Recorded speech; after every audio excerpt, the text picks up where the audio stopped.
Hey, mighty companions, this is Earl Purdy. I want to welcome you to Facebook Live, and we're doing a course in miracles. A course in miracles, a course in miracles, a course in miracles. What is a course in miracles? The Course in Miracles is a course in how to let go of every block to happiness that you have.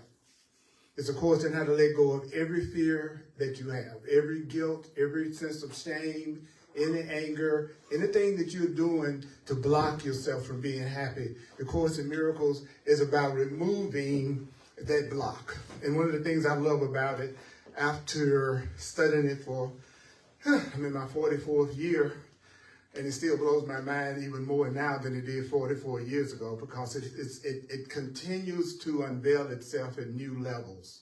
It continues to allow you to see things that frankly will blow your mind. So also we are talking about how you could use judgment to your advantage. How you could absolutely judge your little can off and just receive nothing but miracles and benefits. Is that a worthwhile thing to learn? How can I judge? I like to judge. How can I judge and it be to my benefit? How can I? What is the judgment I can use that will only bring good things to me? What would be the judgment I could use on anybody in any situation, and it just brings me love, and then abundance comes to me, and peace comes to me, and right relationships come to me when I use this judgment, and when I use this judgment of everything and everyone. So we've been doing the Holy Spirit's curriculum, which is the Loving Right Mind's curriculum. Holy Spirit means loving right mind. So what is the curriculum of our right mind, our loving mind? What is it trying to teach us? What is God trying to teach us?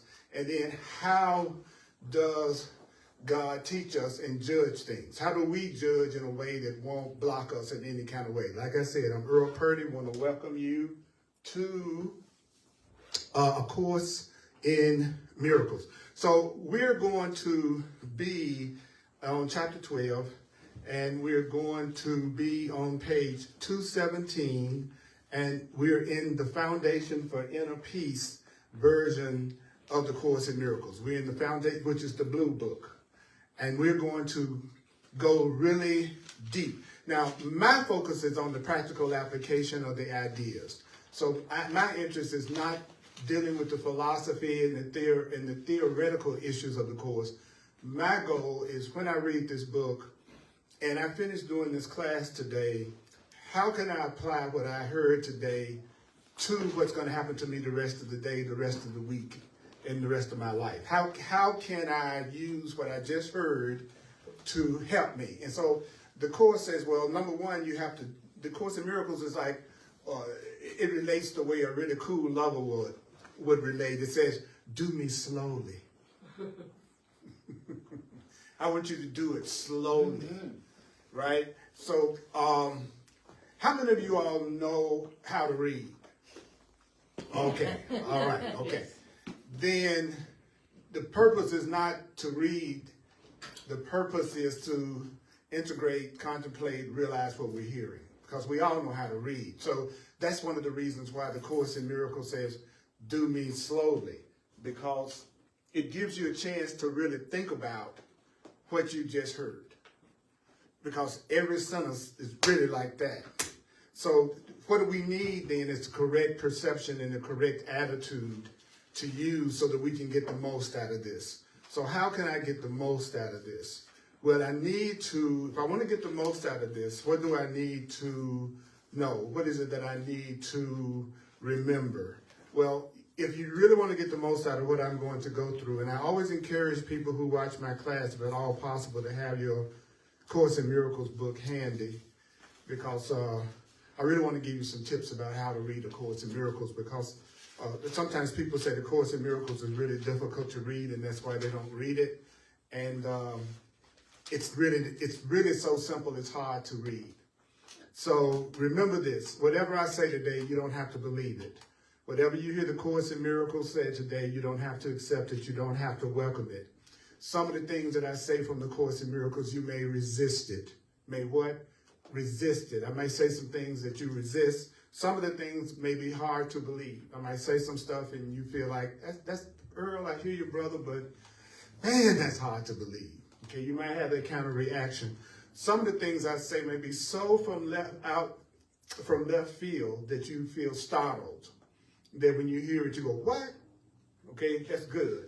Then it says, but this is a thing that you're not asked to do. So what is it that I'm not being asked to do by the Course in Miracles?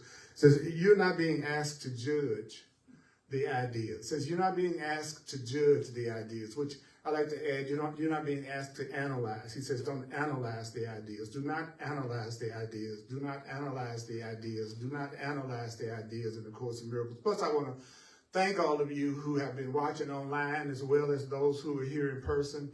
I've been getting such great feedback online. And there's been such an explosion in the viewership of my videos that I just want to thank those of you who see enough value to come online and check me out by the thousands. I really, really, really appreciate that because that's what I'm on the planet for. This body, this gorgeous, handsome chocolate body that you see sitting in front of you is just a communication medium. It's just a way for spirit and truth to come through and talk to us, right? So I want to thank you. I'm very grateful because I feel really, really excited about being a means to take people through this journey called the Course in Miracles. So I'm going to be much deeper into the Course than you ever probably experienced me before. Because there's nothing I can think of to say to you that's going to be wiser than what's on this page. So let me give you an example. The very first sentence says, fear is a symptom of your own deep sense of loss. So is that saying, Earl, that whenever a person feels afraid, what they're feeling is like they're losing? Yes. So whenever a person feels afraid, they feel like they're going to lose something. Fear and loss are synonymous. Fear and the idea that you can lose, that's synonymous. So whenever you're feeling fear, you should say, oh, I'm feeling a deep sense of loss right now. I feel like I could lose some kind of way. If I feel fear on my job, then there's something I'm afraid that I could lose. If I feel fear in my relationship, there's something that I feel I could lose. If I have sickness, well, that's a fear I can lose my health. So whenever you feel fear, there's a sense of losing. There's a sense of loss. So wherever you feel fear in your life, that's where you think you could lose something right now.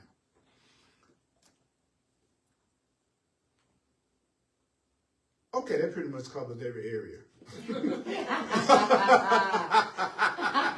I did a quick check, and if I will be completely honest with myself, which is not always easy, because sometimes my happiness comes from being totally dishonest with myself and being in total denial about what's really going on within me and pretending that I'm much nicer than I am sometimes. So the truth is that whenever you see fear in somebody else, whenever you see upset, whenever you see fear in anybody else, what does that mean? It means that this person is afraid they're going to lose right now. This person is afraid they're going to lose right now. This person is afraid because they feel like they're getting ready to lose right now. This person is upset because they feel like they're going to lose right now. Then you have to learn how to correct that sense of loss, that sense of fear. And so what is the number one rule that you should do with anybody to help decrease their fear in any situation? Well, the number one thing you should do to decrease anybody's fear in any situation is be the safest space and the safest person who's not going to hurt them and not going to attack them that you can possibly be. Because if they're afraid, they feel like they're going to lose. So that means that you need to help remove their fear. And you remove their fear by, first of all, recognizing that their fear is a call for love. That fear that you're looking at is a call for help. Fear is a call for help. Fear is a call for help. Anger is a call for help. Anger is a call for help. Attack is a call for help. Attack is a call for help. Attack is a call for help. Sickness is a call for help. Anger is a call for help. Any kind of unhappiness, any kind of fear, any kind of attack, any type of anger, any type of fear is somebody saying, help me, help me, help me, love me, help me. I'm afraid I'm getting ready to lose. I'm afraid I'm going to lose in this situation. That's why I'm afraid. I'm afraid I'm going to lose. So what you have to do is you need to understand that when I'm most upset and I'm most angry and I'm most going off on somebody about something, regardless of how that looks on the outside with me seeming like I'm attacking you and angry at you, what's really happening is that I believe I'm going to lose in this situation. Maybe I believe I'm going to lose you. Maybe I believe I'm going to lose something. If I'm feeling afraid and angry and upset and jealous, I believe I'm going to lose something. If I'm broke and afraid to take care of my physical material needs, that's because I am afraid. I am afraid. So I'm calling for abundance.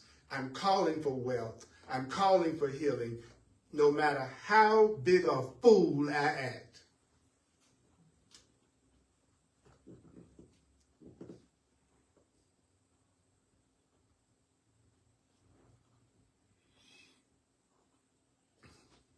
And so if you see it that way, it says the basic cause of fear is removed.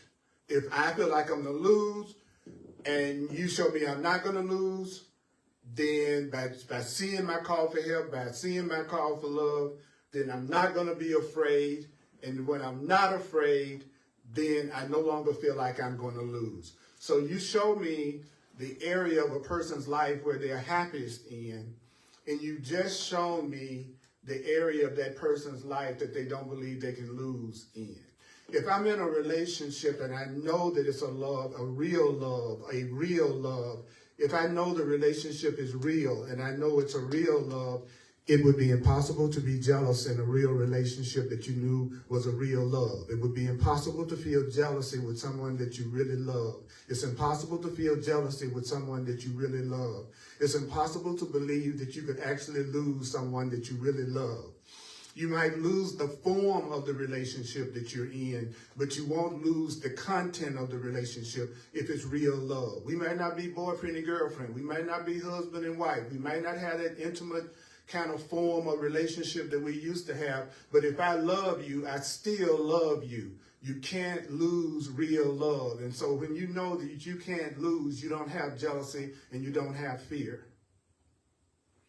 So when I listen to the course, it immediately gives me a reality check about everything in my life. I know when I do the course, I know where every relationship that I have stands. Because I know where I still feel distrust. I know where I still feel fear. I know where I still feel upset. I know where I might not tell you all about it, and you might not tell me about yours, but I'm telling you, you know, so therefore you know where you believe you could lose, and you also know where you don't have real love right now, in this moment, even as I say this. You know who you don't really love yet, outwardly. Because you know who you don't trust. You know who you hold back from. You know who you withdraw from, right? So you already know that you have fear in that relationship. So the course has already told me, thereby you teach yourself that fear doesn't exist in you. So do you want to get rid of the fear that you think you have in yourself? Yes. Okay, how do you do that? You recognize that if you feel fear and anybody else feels fear, they're believing that they can lose. And your job is to see that fear as a call for love, to remind you of love, to get you to focus on love. Why do you need to focus on love? Why do you need to focus on peace? Well, the course says, I'll tell you why. Because you are gods, you are divine, you are creators, you are gods, you are divine, you are creators, you are creators, you are creators, you are creators. So whatever you focus on, you manifest and you create and you attract and you perceive. Whatever you believe, you perceive. Whatever you focus on is what you have. So if you see fear as a call for love, if you see fear as a call for love, then put your focus on love. And so by putting your focus on love as a creator, you will begin to create more perceptions and experiences of love. Okay, let me check in. Does that make sense to everyone, what I'm saying? You know you feel fear, you know you feel some anger, you know you feel some insecurities in some area of your life. That area of your life is the area of your life you think you can lose, or somebody could cause you to lose, or somebody could take something from you. So you need somebody to recognize that your fear is a call for love, it's a call for help, it's a call for healing. And then if you see it that way, then you draw love to you. You're asking for love, you're asking for God, and that's how you get rid of your fear. See, I just told you how you can get rid of all fear, anger, guilt, and grievances. You just heard it.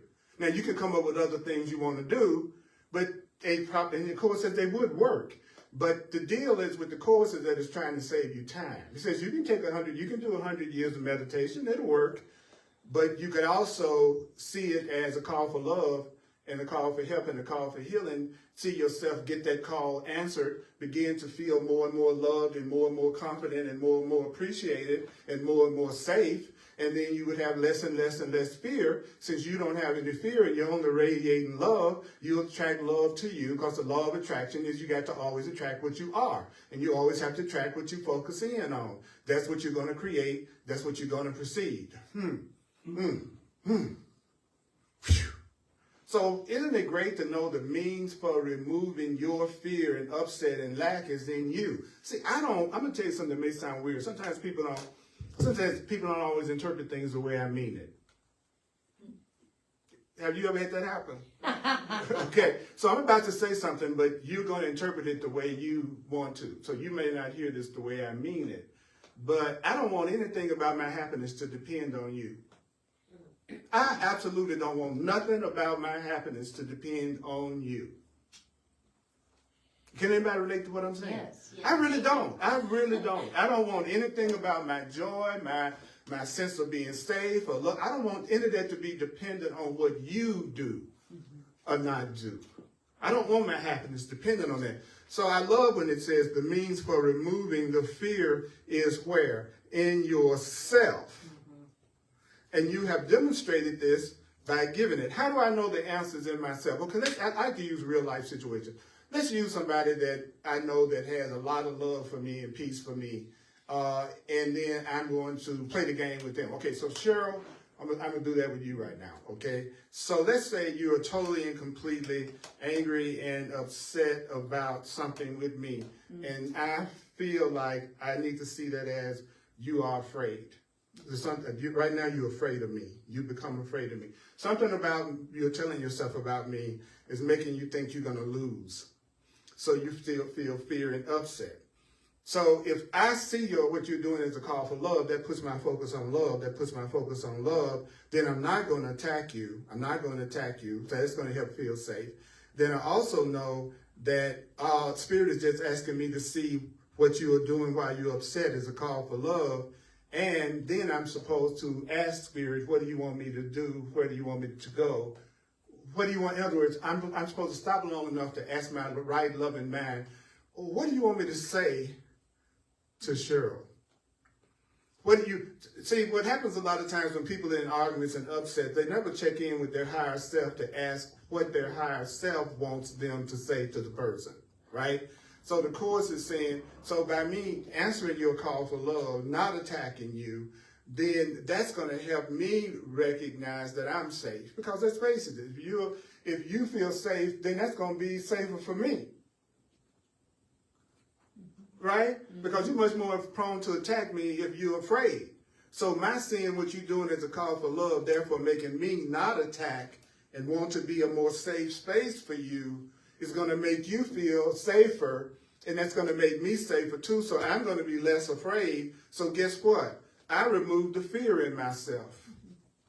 I always tell people that it always takes two people to argue. You know, all you got to do is stop it. All you got to do is shut up and the argument's over. All you have to do is shut up and the argument's over. What? All you have to do is shut up and the argument is over. So the Course is saying you have the power within yourself to remove any fear, anger, or upset that you're feeling right now. And now check out the next sentence. The next sentence says, fear and love are the only emotions of which you're capable. So you have to say it over and over again. The only thing that I'm capable of feeling is love or fear. The only thing that I'm capable of feeling is love or fear. The only thing you're capable of feeling is love or fear. The only thing you're capable of feeling is love or fear.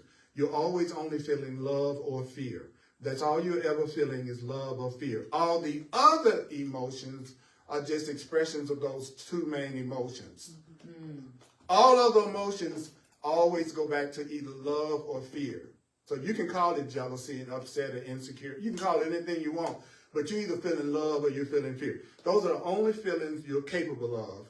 Now, what's so cool about the chorus, what does it say in the next sentence? One is false. Okay, I got two feelings. One of my feelings are false. What's my false feeling? Well, fear. Okay, and guess what? What is fear made out of?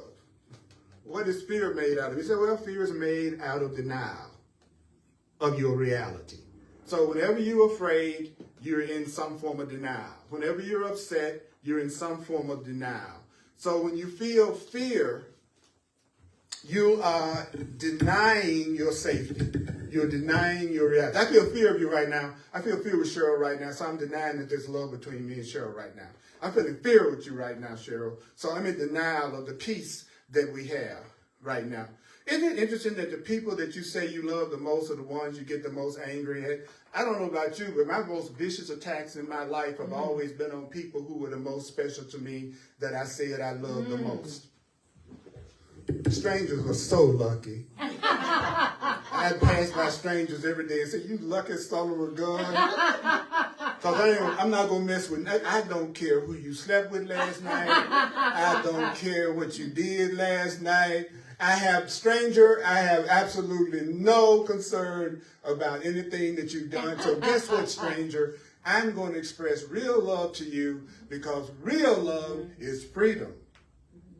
So if you really love somebody, you free them. If you really love somebody, you free them. If you really love somebody, you free them. You free them.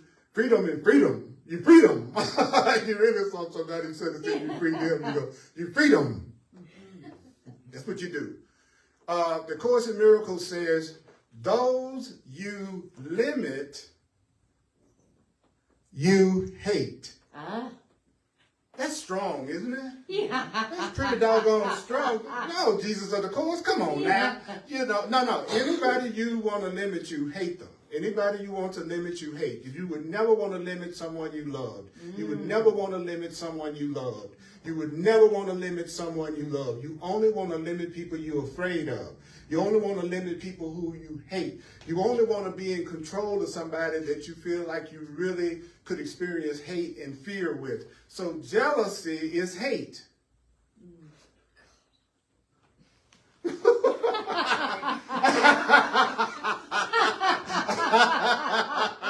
Oh, hell, I hate a lot of people. That's why I'm trying to teach you forgiveness. Because you can either do a lot of forgiving of yourself. See, I couldn't hate you so much if you weren't so special to me. So the price you'll pay for being special to me is that you're going to get my most extreme emotions. You'll get more good old loving probably more than anybody else gets. But you sure going to get more hell and fear than most other people get. That's the price you pay for wanting to have Earl as your specialist or anybody else. So the Course is saying to me that fear then is the denial of love, but the denial depends on the belief in what is denied for its own existence. What the heck did that just mean? If I fear you, Cheryl, then I am denying the love that we have for each other right now. So I must believe there is love. I'm just in denial of it right now. So really my anger at you and my fear with you is just me knowing that there's some love that's supposed to be happening between us that's not happening. My fear and anger and upset with you, my separation from you, my not wanting to be around you right now is just simply me trying to deny the love that I have for you. Because for some reason I think I'm going to lose if I show it and join with you. You might want to go out to lunch. Yeah. Right? Because people think, well, forgive, does that mean I got to hang out with them? So they don't want to forgive. That means they got to hang out with them. It's like, no, actually to forgive them means that you absolutely know you're totally innocent if you don't hang out with them. Because you wish them well, whether you are physically in their presence or not. You've forgiven them. You are no longer looking at them in such a way that it keeps you feeling bad and afraid all the time. Because you love yourself too much to constantly attack yourself about somebody else. It's just like shooting yourself up with poison and expecting the other person to die. That's why I can't let go. You know how many times a week I go, okay, I'm going to catch myself. I'm sorry, your behavior and you acting out my script and being the way I want you to be. Me keeping myself upset about that is not more important than my peace. I do that all week long. It's like because you know everything in my world would be right if you all would just act right. And just do what I want you to do all the time the way I want you to do it. Everybody knows the key to happiness. Everybody do what you want them to. The way you want them to. Right? So I'm upset with Cheryl because I'm denying the relationship between me and Cheryl that I know is absolutely real. So for me to deny love, I'd have to believe love exists. So whatever you are in denial about is actually what you actually believe exists. So fear is the denial of love. So fear is the proof you know that love is real in your life and you are PO'd because you're not experiencing it. Why am I mad at you? Because I know there's more experience and peace and more love and peace and happiness that I could be having with you than I'm having right now. And you know why you get frustrated? Because in the beginning you had it. So you know it freaking exists because you had it that very beginning of the relationship when you were making all those declarations of how you feel about each other. That's why it's so hard to let it go, because a part of you knows there's some real love there that both of y'all in denial about, because both of y'all think you're going to lose if you love each other.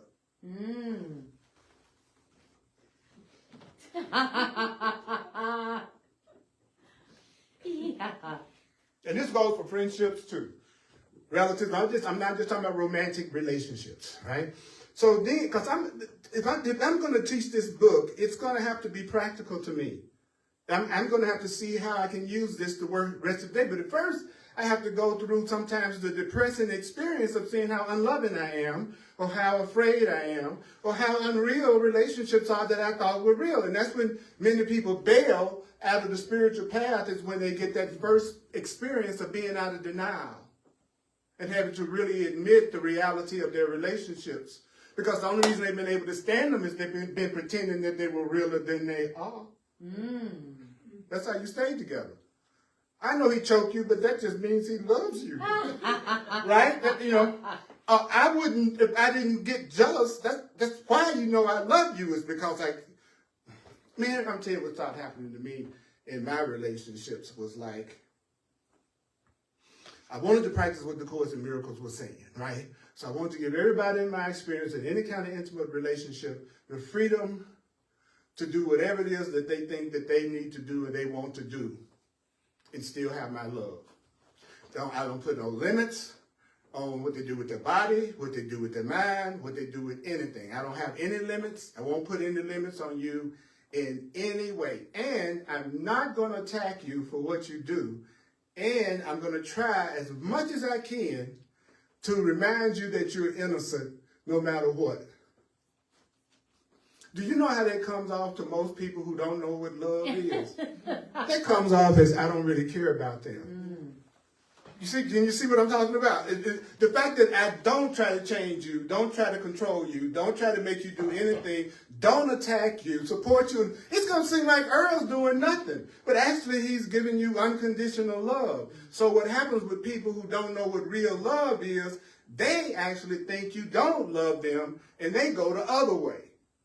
So it's so odd to watch in my experience, people go the other way, away from the love I was trying to give, and was seeing it as I didn't really care. Whew. So when you start to practice the truth and you start to practice this stuff, everybody that's still very deep in fear and don't really know what love is, they may misperceive you and go the other way. But here's the good news. It's the biggest blessing you could have in your life.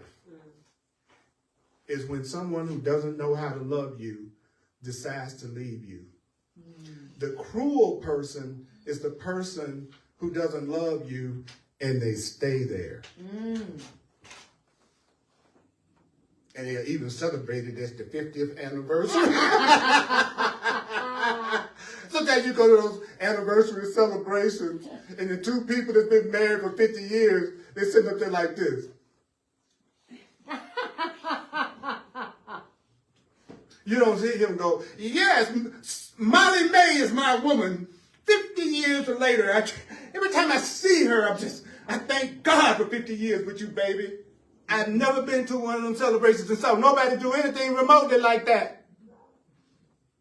Because the Course in Miracles teaches that most people believe a relationship is two bodies being under the same roof. They lived together for 50 years. It's not the same as they loved each other and are loving each other for 50 years.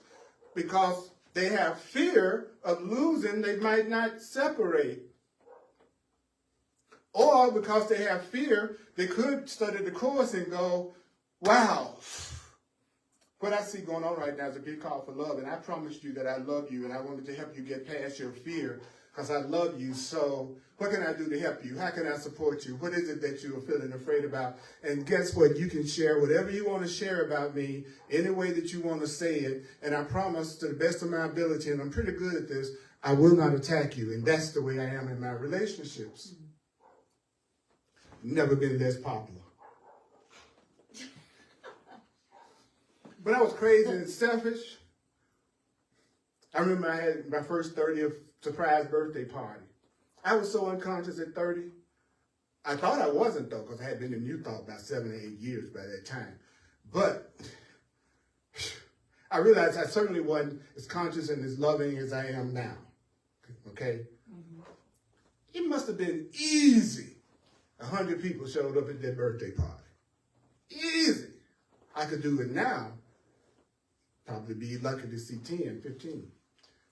Why? Because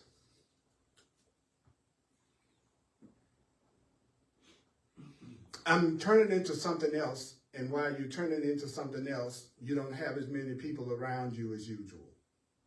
Because you haven't become who you're going to become. So the people, a lot of people aren't there yet because you don't want to present to them a self that you really aren't anymore and that you haven't mastered yet. Mm-hmm. You follow what I'm saying? I'm in transition. And so while I'm in transition, and while you're in transition, then there won't seem to be as many people around you as there was in the past, because the people in your life, if they really need you to be a certain way, it's fulfilling a need of theirs, and you're changing, and so you're no longer fulfilling that need, then they'll find someone who fulfills the need that you used to feel. Some people, you find that they're making the exact same transformation similar to you, so y'all still end up hanging out with each other.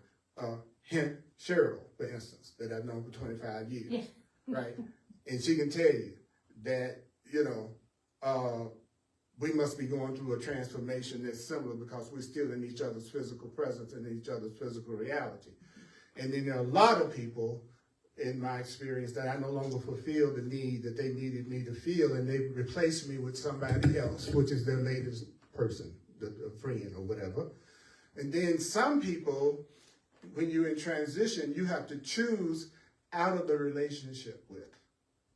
You have to be the one to go, you know what, honey, we running, them cowboy movies. They sit there talking to their partner, and they walking along, then they reach a branch in the road, and they go, well, I'm going to Dallas. Well, I'm going to Houston. See ya.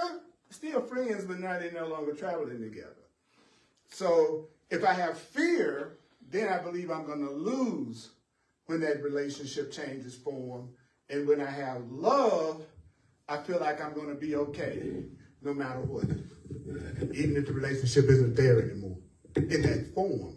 So I'm saying all this to say that every time you're afraid of someone or angry with somebody, you're really affirming that you know there's peace and you know there's love that y'all could be experiencing. So every time you're afraid, you're actually affirming that you believe love exists. And what did I say about beliefs? Whatever you believe is what you manifest. It's what you perceive. So I wasn't kidding when I said what I'm doing in my relationships to the best of my ability is I'm letting people be and want to support them in being who they are without trying to be the way I think they should be. And most of the time that's not recognized as love. But people are still nice to you. And that's the payoff. Because now, maybe they don't see it as you are in special love with them, but they still see you as being a cool person. Right? So actually, you now have a real relationship with them.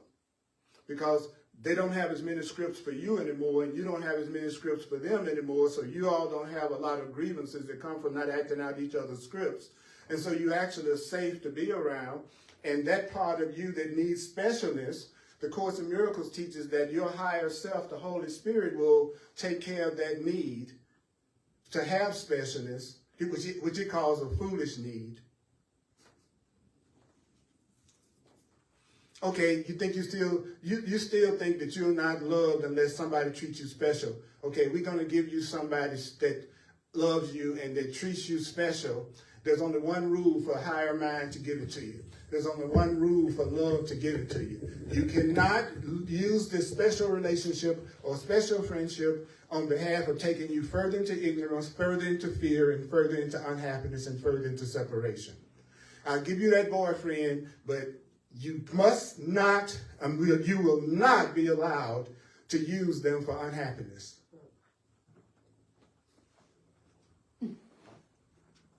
If you're going to use them for unhappiness, then the relationship is not going to last. And you're going to say you broke up.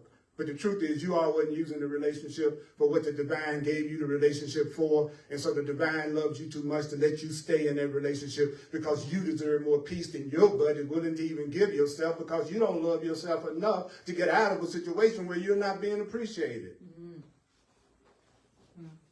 So you called it breaking up. And what really happened was that love saved your butt because you hate yourself so much that you would have stayed in something where you weren't appreciated and loved. So Spirit loved you so much, it looked like y'all broke up. It looked like they met somebody else.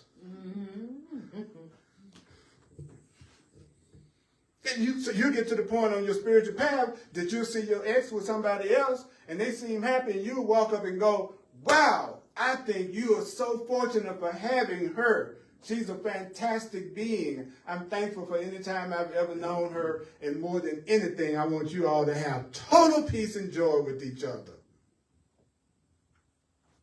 Rather than going, I was in King's Super Grocery Store and I saw him with her.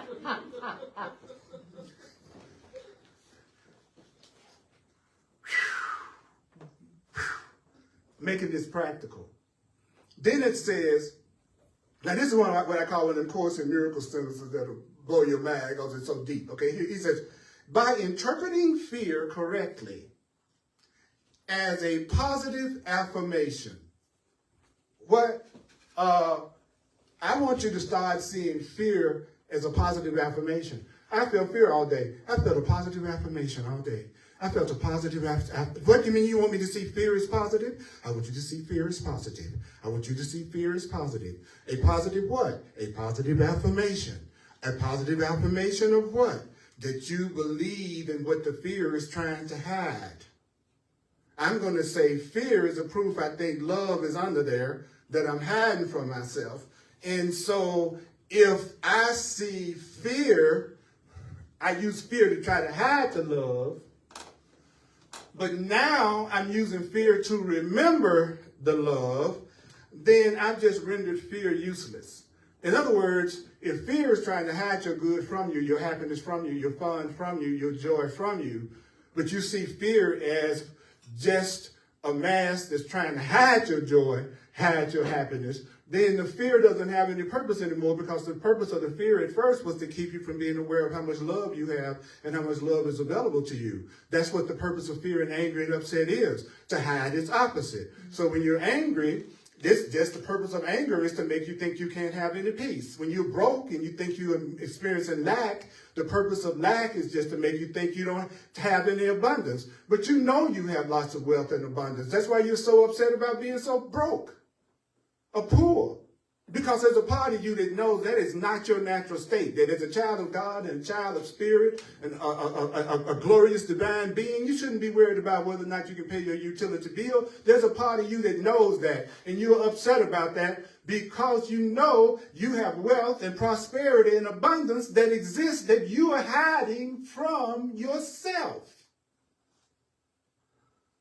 So every time you can't pay a bill, it's the witness. It's a positive witness that you have a lot of wealth and prosperity that you're in denial about. So therefore, you increase your belief in your prosperity. And guess what? Once you believe something and focus on it, what did I say happens? It manifests. You attract it. Whoa. Would you say, One more.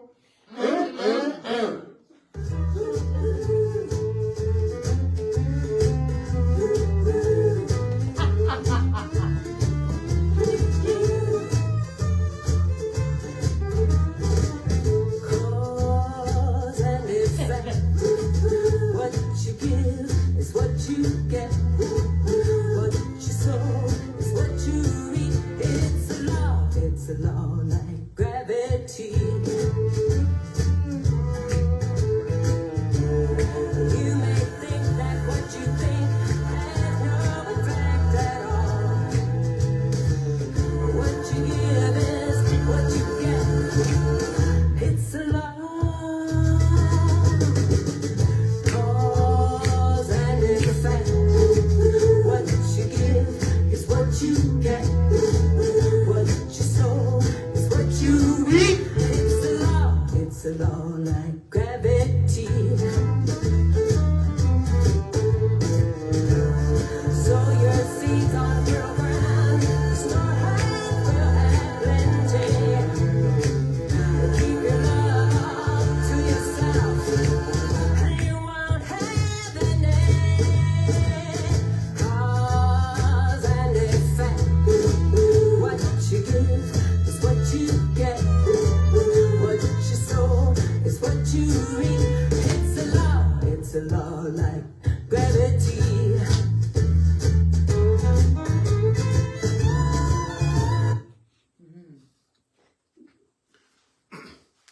Okay. Did y'all hear that? Cause and effect. What you give is what you get. What you're getting is what you're giving. You are receiving all the time exactly what you're giving out, whether you agree with that or not, whether you know that or not. And that's your way out. That means I'm not a victim of anybody else. That means my happiness doesn't depend on what anybody else does. If I'm the cause, then finally I'm in a position to make a change. But if I'm not going to be happy until you are different, it might be a long time. So the Course is saying to me, every time you feel afraid, every time you feel angry, every time you feel ashamed, every time you feel guilty, see it as a positive affirmation that you believe in the peace and the love that's really there that you are hiding from yourself. And it will start to attract love to you.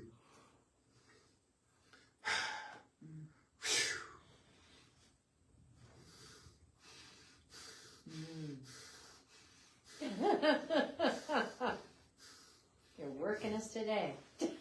I know I'm making it really easy. Because we already have feelings of unhappiness spoken to by periods where we think we're feeling good. We already have insecurities. We already have places where we think we're in danger. We already have people that we criticize or we feel afraid. The Course is saying, you know you feel these things. You can sit up here and pretend you don't. That's okay. But I know you do. And you know I know you do because we're the same. And so this book is telling me, Spirit is telling me, the Course is telling me, saying, well, look, you know you got these so-called negative emotions. Let me tell you a judgment and a way to look at all that stuff that you're already feeling that you're calling negative. And I'm going to show you how you can use that for fuel for your freedom fire. How you can use all of your negative, what you call your negative feelings and emotions, to bring you just the opposite. So when you're being most selfish, I'm telling you a judgment you can use, that when you're feeling most selfish, you're going to attract the most unselfish people to you. Because they know that your selfishness is a call for love. They know your selfishness is a call for help.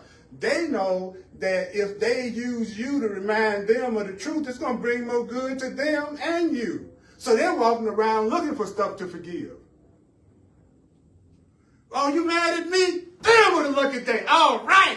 Because now I get a chance to see your anger at me as a call for help, a call for love, and a call for healing. That's making me focus on a call for help, a call for love, and a call for healing. So what's going to happen if my thoughts create my reality? What's going to happen if I'm the creator of my reality? It means I'm going to start seeing more love, more help, and more abundance coming at me instead of more attack and more lack coming to me. Because now I know you're trying to hide. We're trying to hide the fact that love and wealth and abundance exists for both of us by having this little stupid disagreement that we're having right now. It's just a trick to keep us from realizing how much love we deserve, because there's a part of us that thinks we don't deserve to have the good stuff.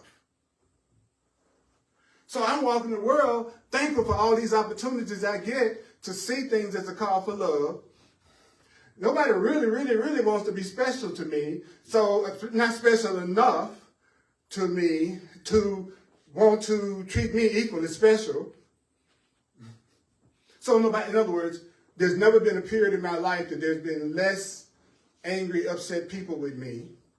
But at the same time, I've never experienced more peace, love, and support from people than I am right now. And it's hard to explain to people that when nobody wants to be special to you in the sense of trying to limit you in any way, or them wanting to be limited in any way, then there's nothing for anybody to get mad at each other about, because we get mad at each other because we're not doing the script that the other one wants us to act out.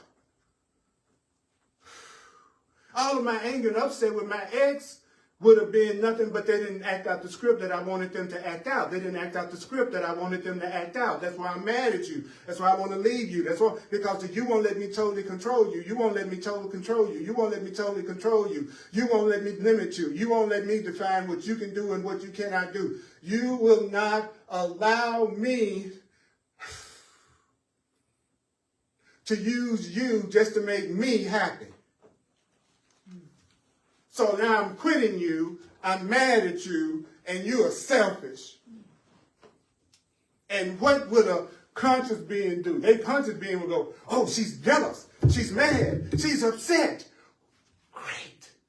This is going to give me another opportunity to stop denying the love and the peace and the joy that we have between us, and the love that I know we are trying to hide right now. So if I don't attack her back, and I give her the opportunity to express exactly what she feels, and if I see that as a call for love, a call for help, and a call for healing, then I'm going to attract peace and love to me. I'm going to help attract peace and love to her. We're going to feel safer with each other, because the fact that I didn't go off in defensiveness and attack her back because she was going off on me, I didn't attack her back. Well, then that makes her feel safer, and the safer she feels, the quicker it'll be for her to come back to her sanity, especially if I let her get everything off without me interrupting her or trying to fix her, but I'll just hold a safe space for her to let her own ego, to let that hate that she has for me because she wants to limit me, out of the experience. And then the only thing that's going to be left is the love that was hidden by our anger. And all of a sudden we'll call it, oh, I forgive you. You know I really love you. And I don't want us to lose the love that we have.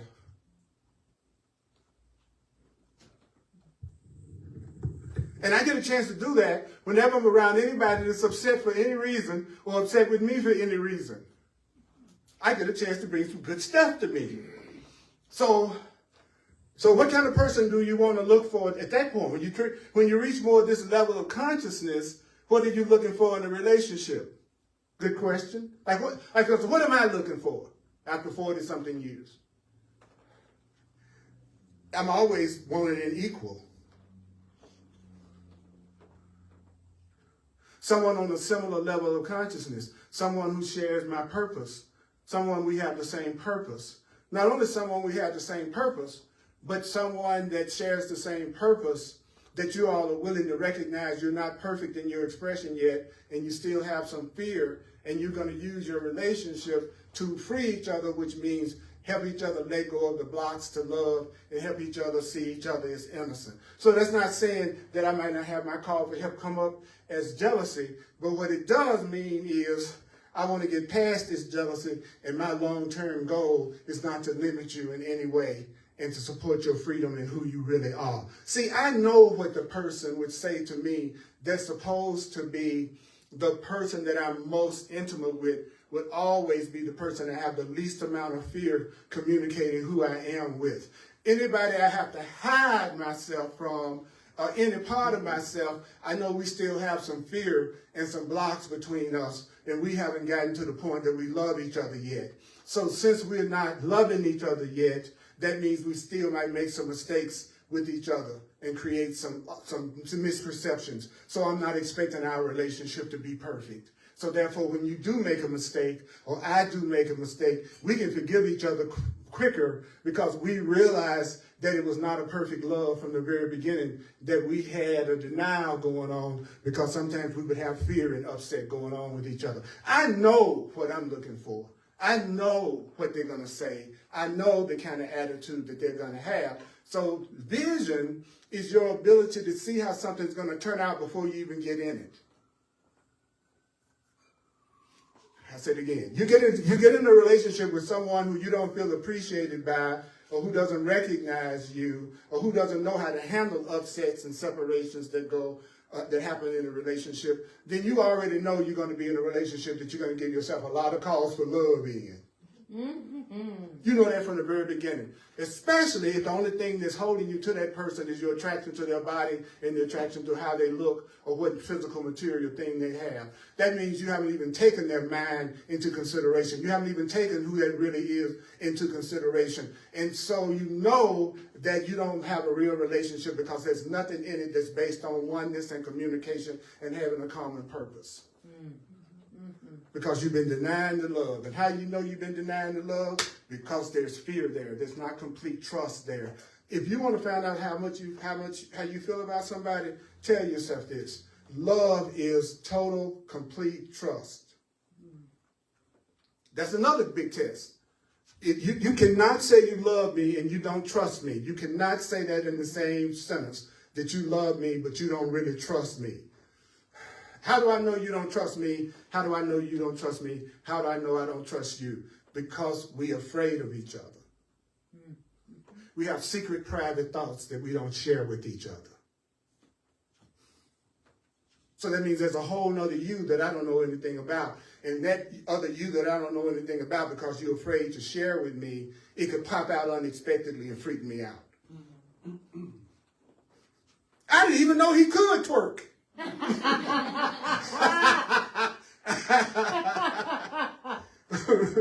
So I'm going to finish this last paragraph. So we've been on this section for the last 2 months.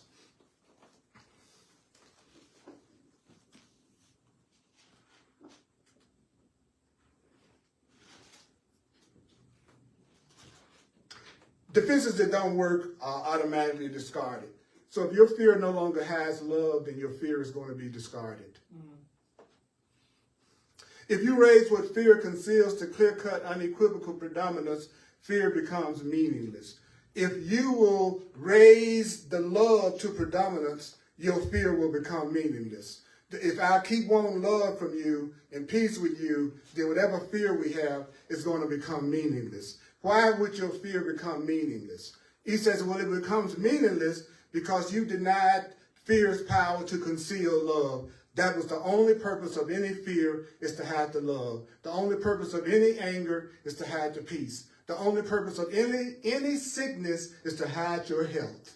Sickness is you hiding your health from yourself. So instead of saying I'm sick, if you walked up to somebody and said, man, today I can feel these aches and pains. So today I'm hiding my health from myself. I'm sick. So saying sick, say, I'm hiding my health. When you say you're hiding your health, what are you acknowledging? Your health. And that you have health. You say, I'm hiding my health. That's what sickness is. I'm broke. I don't have money. I'm hiding my wealth. I don't have any love in my life. I'm afraid. I feel insecure. I'm hiding the love. So you have to be patient enough to let the people be sent to you that's on the same level of consciousness that you're on now.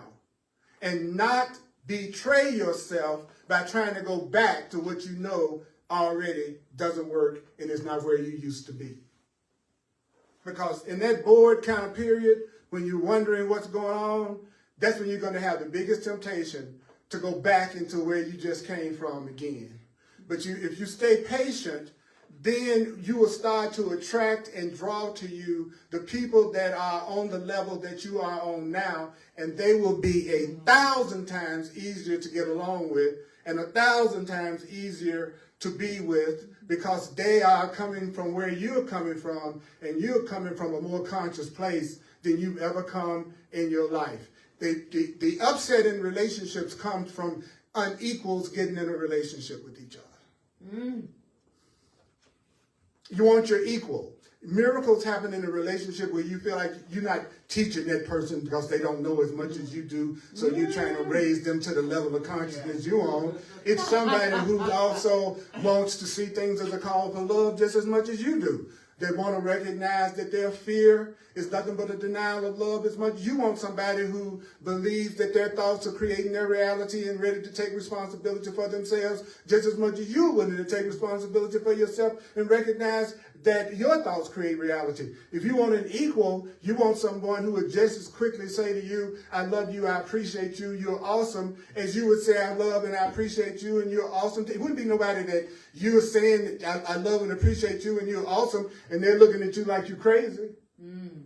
They don't even respond. That's an unequal. And what's cool about an unequal? I'm glad you asked. What's cool about an unequal is they're giving you a chance to answer a call for love and therefore become more aware of love in yourself. So you can use that person to bring more good to you if you love them enough to stay with them even though they're not showing any kind of appreciation for you yet. But you need to make a decision, stay or go. But the hell is being in an in-between, indecisive state, trying to decide which choice you're going to make. Mm-hmm. And then the Course in Miracles says, well, actually, until you choose for heaven, you are in hell. Mm-hmm. So you think you're in a neutral place trying to decide whether you're going to hang in there or not. You're already in hell trying to decide if you want to get out. You've already chosen to be in the fear. And that's your call for love. Mm-hmm. And that's your call for help that the universe is going to answer. Mm-hmm. Okay, Earl, shut up. Woo! Shut up. Because you're just saying too much you need to hear today. This is for you, boy. So, yeah. So I want everybody I know, all my friends, all my loved ones, all my relatives, I want you to know that I love you. I'm just trying to show my love in a way that you may not recognize. And it doesn't mean I don't care. I'm just not trying to limit you. But man, that put the responsibility on me to tune into the happiness within myself and the love within myself and the joy within myself. It turned the tables on my butt. Because now I have to go within to feel that love. Because I can't depend on people in a world that thinks conditional love and specialness is what love is. Well, they're not going to want to give me their love if I'm not doing what they want me to do the way they want me to do it. So in that in-between stage, I got to be able to love myself until I get to that point where I attract people to me who absolutely see me trying to be unconditionally loving as desirable because they're doing the same thing. And so then all of a sudden you just crying because both of y'all are seeing such love that you're giving each other that you can't even believe that you care so much about yourself that you would love somebody who would accept you and love you exactly the way you are. Woo! But unless you feel that way about yourself, that person could be standing right in front of you and you never see him and never notice him. So you don't know how many people is in your life right now that's loving you to the max, but you don't love yourself enough to recognize that they're right there. Because you're still judging love by specialists, by your scripts, and how much your scripts are being acted out. And Spirit will send you somebody who also believes that way, so you won't be alone. But you will have but try to be with somebody at least with a similar script. Do that much for yourself. If you still got scripts, then make sure you're with a compatible scripter. Not a scripter that y'all got opposite scripts, so you're always battling each other. It's not hard to have loving relationships. You all, this is what this book keeps on teaching me after all these years. It's not hard. It's just going to call for your willingness to have your life be easier. Woo! If you were holding up something that was really, really heavy, and all of a sudden you could put it down, don't you think you would probably do something like this? If you've been holding, you would go, right? Well, that's what happens in my classes, and it took me a while to get that. Is that as the Course in Miracles takes weights off of people, they respond just like a person was who was holding 500 pounds. They would be tempted to go to sleep. They would be tempted to go unconscious. They would be tempted to pass out because they're no longer holding that 500 pounds of ego that they were holding up before. Because when you're a teacher, sometimes it's a trip because you always want people to react with enthusiasm to what you're saying. You want to feel like you're really getting across to them. And the truth is, when it's the truth, though, you get an opposite reaction, which is, I got to integrate this. I got to rest. I got to take this in. Somebody that's been on the desert, starved and emaciated, that hasn't had water for 2 weeks, they don't jump up immediately when you give them the canteen. It takes a minute for them to build their strength up. And that's us.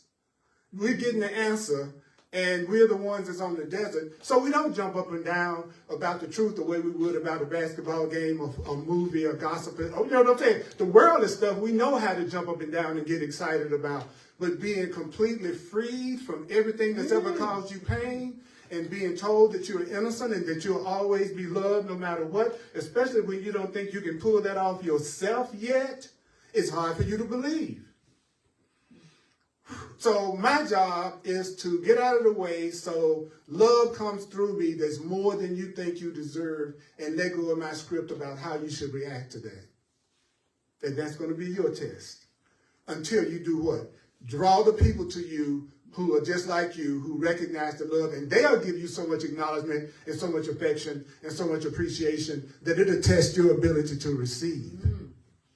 That's who's coming.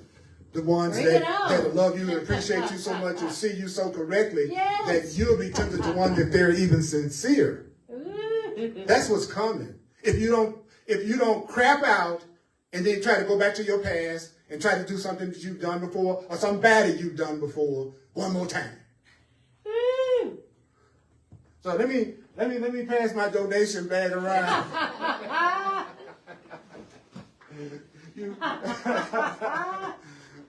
If you want to give something to me, I sure would appreciate it.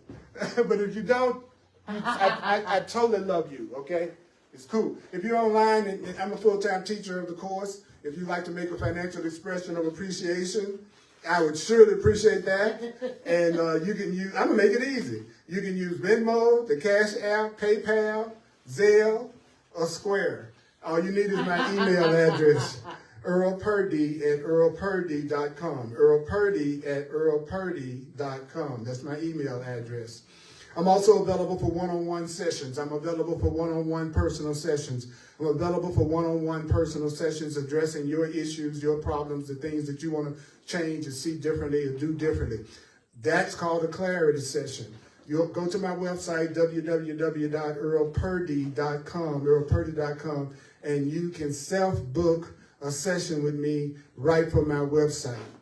I'm also an astrologer and a numerologist. If you would be interested in getting insight from that point of view, just know that I'm all about soul purpose. I'm all about getting rid of the blocks. I'm all about empowering you in the way that I do astrology and numerology. It's just another way for you to let go of every block that's keeping you from having the happiness. You did not come here without a plan. You did not come here without a plan. You did not come here without a purpose. You did not come here without something that you wanted to learn. And that's also revealed in an astrological and numerological chart. It's just another way that the universe is trying to give us information that would make this journey a lot easier for us. Let's see. All right. All of my classes are on YouTube, and I got tons of classes on Facebook. You can get all of my classes on YouTube. You can watch all of my classes on YouTube. I got hundreds and hundreds of classes on YouTube. Anything you can think of, I got classes on YouTube about. And so I want to invite you to watch and listen to today's class at least 4 times. At least give yourself 4 times. That's the number of building. 4 is the number of laying foundations. So here we go. We own it, y'all. We did it. We did the last paragraph. And I want you to hear this right quick. As a matter of fact, I want to ask you to close your eyes. Just close your eyes for a minute and take a deep breath. And let me go off.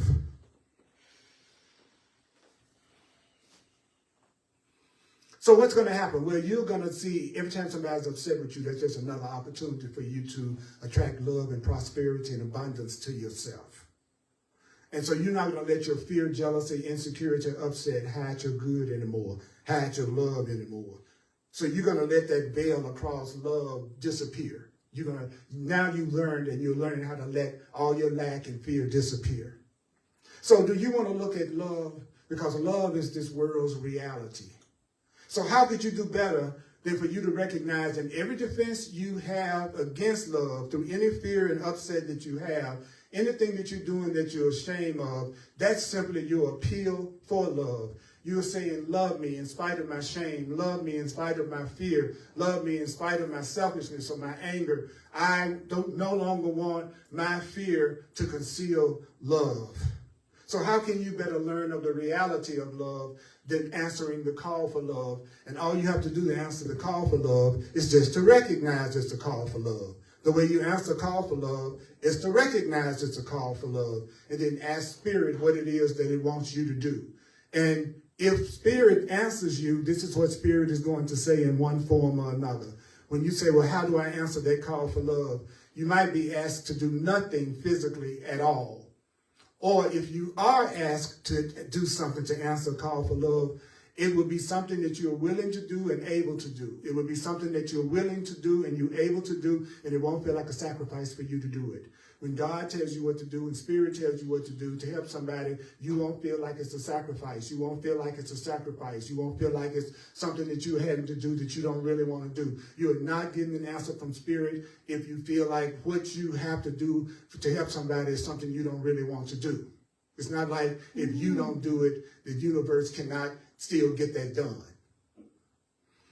So this is love's interpretation of fear. This is the Holy Spirit's interpretation of fear and anger and upset. It's a call for love, a call for help, and a call for healing. Because you can't deny that truth. Don't deny that truth. And that's how you replace fear with love. Fear is a call for love. Fear is a call for love. Call fear a call for love. Call fear your awareness that love is being denied right now. You know it is because you feel fear. That's how you replace fear with love. And that's how we replace your sense of separation with a sense of unity. Because if you feel separate, that means you're denying union. That means you're denying oneness with me. If you feel separate from me, you're denying oneness with me. So even separation, if you see separation correctly, becomes a witness to the fact that you believe in union. Because separation just hides oneness. Separation just hides union. So even when you feel separate from somebody, you are still attesting to the fact that you believe in oneness and you believe in union. So that's the Holy Spirit's curriculum. That's love's curriculum. And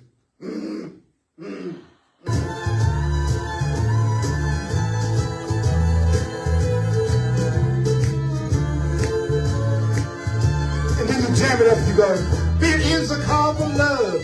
Fear is a call for love. Fear is a What you give is what you get. What you sow is what you reap.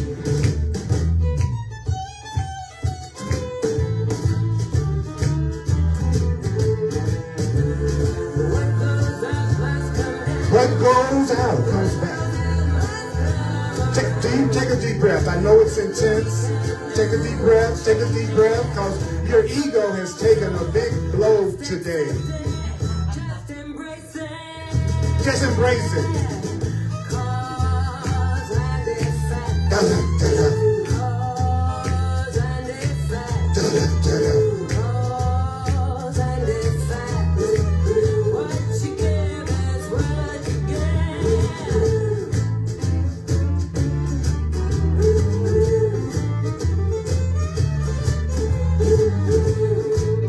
Everybody that's upset with you, they're giving you an opportunity to be free. Anyone you feel afraid of, And effect. Cause and effect.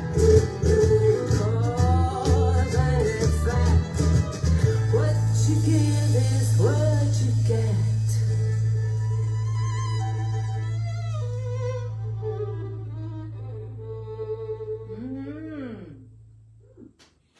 woo, I was Donna Marie Carey, a good friend of mine. Awesome, awesome, awesome, awesome. Mighty companions. Those of you in Denver, you can come to the class in person at 1555 Race Street, 80206 in Denver. 80206, 1555 Race Street. Would love to join with you in person as well as online. You all are total and complete blessings. And we're going to get opportunities to free ourselves today. We're going to get opportunities. All you have to do is see it as a call for love. Remember, it doesn't mean that you decide physically what you're supposed to do to help the person.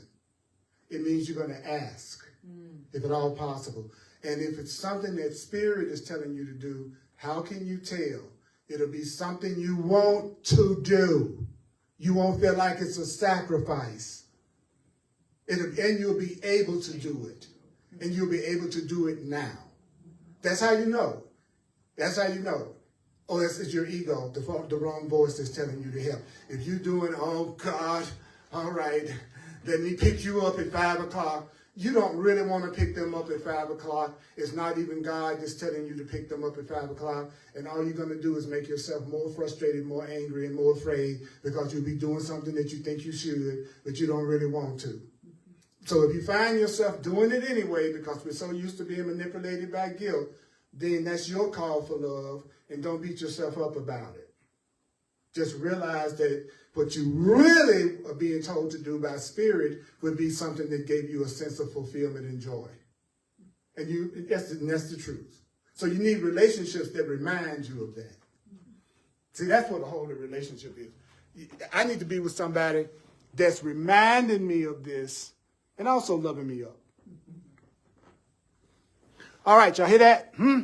I love you. Oh, yeah. Those of you who are my students, would you please email me and let me know that? I would like to know who sees themselves as my student. Okay. From the course.